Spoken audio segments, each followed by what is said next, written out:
Hello guys. तर आज मी करणार आहे अंडा करी. त्याच्यासाठी मी आधी वाटप करून घेतलं. अंडा करीसाठी आधी मी लसूण, जिरं आणि कांदा भाजून घेतला. त्याच्यात एका नारळाचं खोबरं किसून टाकलं. ते खोबरं भाजून घेतलं. थोडंसं खरपूस असं खोबरं भाजून झाल्यावरती ते मिक्सरच्या भांड्यात टाकलं. त्याच्यात थोडंसं पाणी टाकलं आणि वाटप करून घेतलं. वाटप एकदम बारीक करून घ्यायचं आहे आपल्याला, कारण जाड राहिलं तर ते सगळं खोबरं असं लागतं आणि चांगलं पण लागत नाही. त्याच्यानंतर त्याच कढईत वाटण करून झाल्यावरती मी कढईत तेल ओतलं. तेल ओतल्यावरती थोडीशी हळद घातली, थोडा मसाला घातला आणि मीठ घातलं जरासं.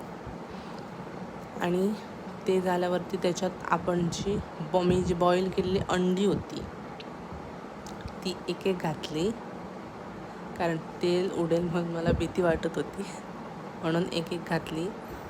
आणि ती अंडी अशी थोडीशी भाजली, फ्राय झाली की मी ती काढून घेतली.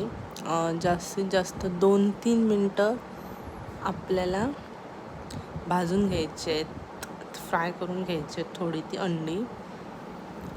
2-3 मिनटांनी काढून झाल्यावरती त्याच कढईत मी अंडा करी करणार आहे.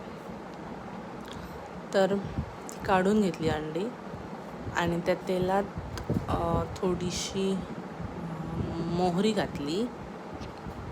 मोहरी 1 चमचा घातली. त्याच्यानंतर तेजपत्ता घातला. ते थोडंसं तडतडल्यावरती मी त्याच्यात बारीक कांदे कापून घेतलेले 2 ते कांदे घातले. त्याच्यानंतर कांदा व्यवस्थित भाजल्यावरती 1 टोमॅटो कापून घेतलेला तो घातला.